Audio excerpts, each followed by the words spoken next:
அடுத்ததாக பார்க்குறது யார்? மீனம்.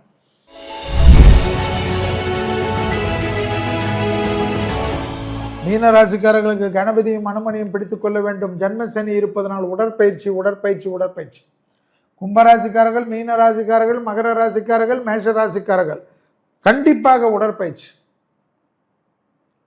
கன்னியா ராசிக்காரர்கள், சிம்ம ராசிக்காரர்கள், துலா ராசிக்காரர்கள், எப்படி 7 ராசி வந்துச்சு. தனுசும் வரும், அர்த்தாஷ்டம சனி. ஸோ மீனராசிக்காரர்களுக்கு ஜென்மத்தில் சனி என்பதனால் வயிறு சம்பந்தப்பட்ட, கழிவு பாதை சம்பந்தப்பட்ட, முதுகு சம்பந்தப்பட்ட, கழுத்து சம்பந்தப்பட்ட தோப்புக்கரணம் போடலைன்னா மாட்டிப்பீங்க. சிட்டப்ஸ் நல்லா எடுக்கும். அதே சமயம் மீனராசிக்காரர்களுக்கு ஏப்ரல் 14 எல்லாமே நல்லது நடக்கும். ஏப்ரல் 14 வரைக்கும் 3 குரங்கு மாதிரி இருக்கணும். கண்ணை முடிக்கணும், காதை முடிக்கணும், வாயை முடிக்கணும்.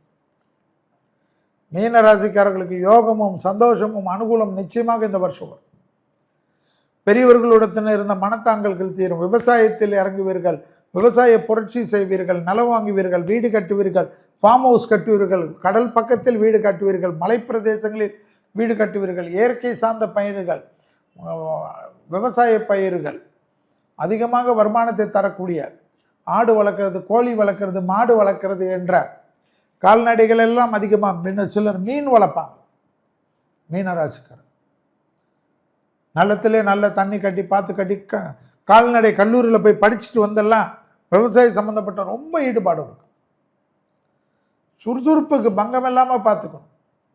பிள்ளைகள் விஷயத்தில் கோபம் கூடாது. பிள்ளைகளுக்கு உங்களுக்கு வாக்குவாதங்கள் கூடாது. பிள்ளைகளுடைய படிப்பு, உத்தியோகம், தொழில், வியாபாரத்தில் அரவணைத்து பார்த்துக்கணுமா. பிள்ளைகளை போய் கடிச்சிங்க, முடிஞ்சது. பிள்ளைகளிடத்தில் நல்ல தோழனாக, தோழியாக மாறிக்கொள்ளக்கூடிய ராசிகளில் மீனம் வரும். மீனராசிக்காரர்களுக்கு கண்டிப்பாக தேகாரோக்கியத்தில் 1 நாள் 2 நாள் மருத்துவமனையிலிருந்து ஏதாவது சர்ஜரி பண்ணிக்கினேன், நல்ல ஒரு டே கேர் சர்ஜரி கிரிஜரிலாம் பண்ணிட்டு தெம்பாயிடும்.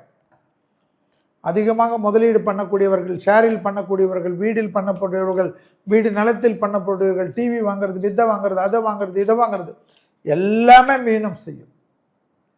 லாபம், வேற்றுமொழி மனிதர்களால் அதிகம் லாபத்தை பெறக்கூடிய ராசிகளில் மீனம் வரும். கடல் கடந்த தொழில், உத்தியோகம், வியாபாரம், படிப்பில் மிகப்பெரிய ஏற்றத்தை பெறக்கூடிய ராசிகளில் மீனம் வரும். எனவே இதுவரை மேஷம் முதல் மீனம் வரை உள்ள ராசிக்காரர்களுக்கு 2026ஆம் ஆண்டு புத்தாண்டு பலனும் அதற்குண்டான எளிய தெய்வ வழிபாடு முறைகளையும் பார்த்தோம். எதை செய்யலாம், எதை செய்யக்கூடாது என்று டீட்டெயில்டாக உங்களுடன் பேசியிருக்கிறேன். எனவே மீண்டும் வேறொரு நிகழ்ச்சியில் சந்திக்கின்ற வரையில் 2026ஆம் ஆண்டு புத்தாண்டு நல்வாழ்த்துக்கள்.